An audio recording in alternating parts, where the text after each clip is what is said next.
A verdade sobre o PT, o PSDB e o PMDB depois de 30 anos.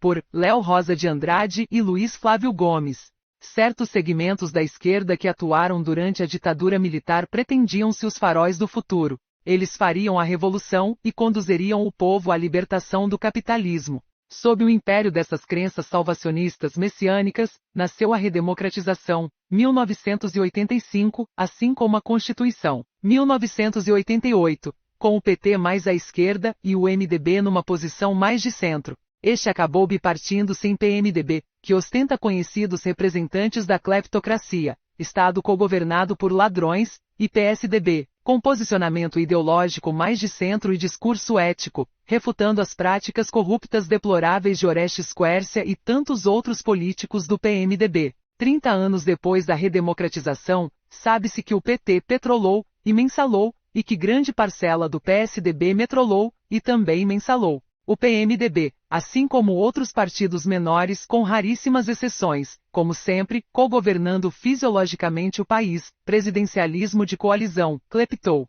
Centrando atenção no PT, que é o governante de plantão, infográfico elaborado pelo jornal Estadão, visitado em 14 de fevereiro de 2015, mostra como ele e políticos ligados à legenda aparecem na Operação Lava Jato, que investiga o esquema de corrupção e desvios na Petrobras. Vejamos. Centrando atenção no PT, que é o governante de plantão, infográfico elaborado pelo jornal Estadão, visitado em 14 de fevereiro de 2015, mostra como ele e políticos ligados à legenda aparecem na Operação Lava Jato, que investiga o esquema de corrupção e desvios na Petrobras. Vejamos.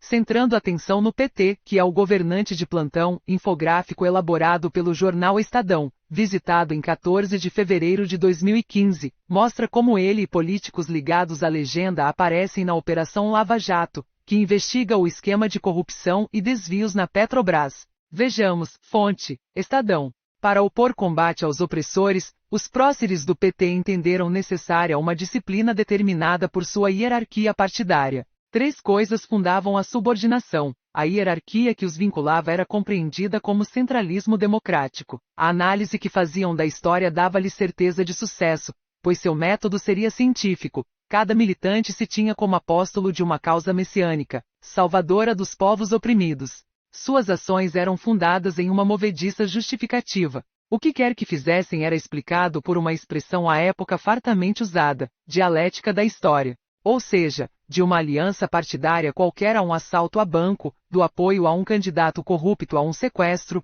tudo era feito em nome dos meios para um fim. O golpe militar de 1964 foi o fundo, o leitmotiv de tudo isso. Os militares usurparam o poder, sequestraram, torturaram, mataram e fizeram desaparecer pessoas. Oportunistas, ingênuos e corajosos de esquerda viram nisso um momento histórico para sua própria revolução. Começaram então a fazer as próprias tolices. Sem procuração de ninguém, foram messianicamente a salvação da pátria. Bobagens à parte, esses grupos se organizaram, militaram e chegaram ao poder. Aí estão, do ponto de vista formal, legitimamente, ou seja, de acordo com as regras eleitorais da redemocratização, que espelham o deplorável sistema eleitoral brasileiro financiado pelas grandes fortunas. Aí estão pelo voto e seus votos foram obtidos conforme a nossa pouco exemplar tradição, desde que se constituiu o primeiro partido político no Brasil. Usaram muito dinheiro, foram financiados por empresas e empresários que sempre cobram o retorno do investimento, deram dentaduras, acaso documentado, fizeram tudo o que sempre se fez no país. Então, todos os partidos são iguais? Não, não são. Há uma diferença. Não qualificamos a diferença de melhor ou pior. Mas o método da turma no poder é outro, que as práticas políticas brasileiras sempre foram atravessadas por dinheiro, todo mundo sabe, mas era investimento privado. O que a esquerda no poder faz é corromper com dinheiro público. Isto é, o Estado foi aparelhado. Aparelhar o Estado é usá-lo para fins privados, para vantagens pessoais. Aparelho também era o nome dado aos grupos organizados de militância esquerdista. Aparelhar o Estado na especialidade dos poderosos do momento, significa colocar um companheiro em cargos públicos importantes. Esse companheiro tem uma tarefa: ser dialético, ou seja, deve se virar e arranjar verba para a máquina partidária, porque a manutenção do poder exige muito dinheiro. Podemos chamar isso de corrupção, que constitui o eixo da grande cleptocracia, Estado cogovernado por ladrões. Mas corrupção, dirá um esquerdista tipo dialético, é um ato burguês. Corrupção, dirá um companheiro, é expropriação do Estado para fins privados. Roubar do Estado para fins de manter o poder e no poder, salvar o povo, é pura dialética.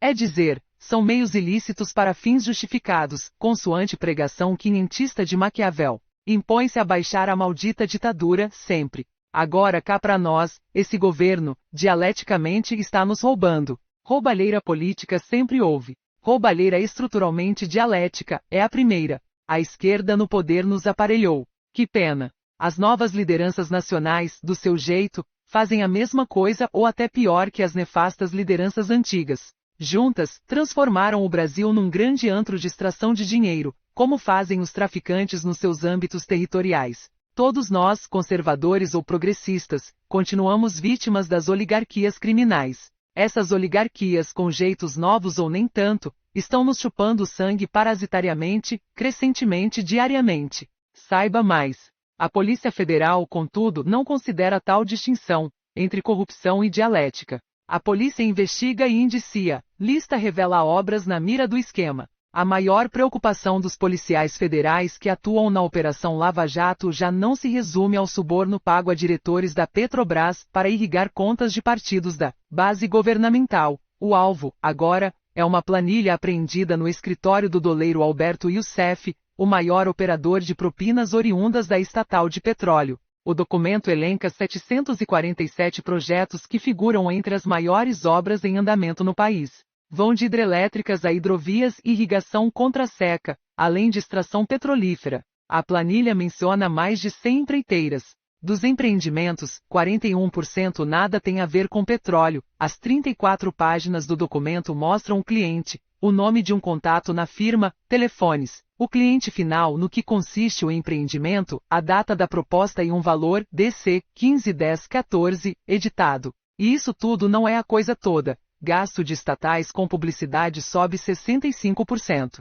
Empresas controladas pelo governo federal gastaram com propaganda 16 bilhões de reais no período entre 2000 e 2013. Petrobras, Caixa e Banco do Brasil gastaram 86% desse valor FSP, 171014. E ainda faltam, nesse rol de aparelhamento, as milhares ONGs. Nossas ONGs, salvo exceção, são financiadas por estatais. Em geral, são aparelhinhos que empregam companheiros militantes Brasil afora. Estamos submetidos a uma troika maligna composta de políticos e outros altos agentes públicos mais agentes econômicos mais agentes financeiros, bancos da lavanderia, que são ladrões da alta sociedade que dominam o poder e o mantêm, porque quando não estamos distraídos e exaustos pelo trabalho, ou mesmo pelo entretenimento, preferimos não abordar seriamente temas cruciais como o descontrole da inflação e das contas públicas, os aumentos de impostos e da gasolina, a falta de água e de luz, a insegurança pública, a violência, o financiamento das campanhas eleitorais caríssimas, a reeleição dos corruptos, a educação de péssima qualidade, os serviços públicos de quinta categoria, etc. Adicionalmente, a triste verdade é que a maioria da população sabe que a criminalidade organizada de alto coturno, granfina, está nos roubando da forma mais suja e vergonhosa que se pode imaginar, surrupiando parcelas percentuais a cada dia, porém todos os dias, por meio de milhares de transações fundadas em letras pequenas, mas ignora, ao mesmo tempo, que toda essa roubalheira estrutural não passa de sinais de um gigantesco sistema, ou seja, de um imenso mecanismo social de dominação e de exercício de poder, vertaibi, cleptopia, 60-61, que a quase totalidade dos brasileiros não sabe nem sequer que existe. Essa é a triste verdade. É uma verdade triste conviver com isso. Luiz Flávio Gomes, criador do Movimento de Combate à Corrupção, quer um Brasil ético. Professor, jurista, deputado federal por São Paulo e membro da CCJ. Foi delegado, promotor de justiça e juiz de direito, exerceu também a advocacia. Fundou a rede LFG, democratizando o ensino jurídico no Brasil. Diretor-presidente do Instituto de Mediação Luiz Flávio Gomes. Doutor em Direito Penal pela Faculdade de Direito da Universidade Complutense de Madrid. Mestre em Direito Penal pela Faculdade de Direito da Universidade de São Paulo. Publicou mais de 60 livros, sendo seu mais recente, O Jogo Sujo da Corrupção. Foi comentarista do Jornal da Cultura. Escreve para sites, jornais e revistas sobre temas da atualidade, especialmente sobre questões sociais e políticas, e seus desdobramentos jurídicos.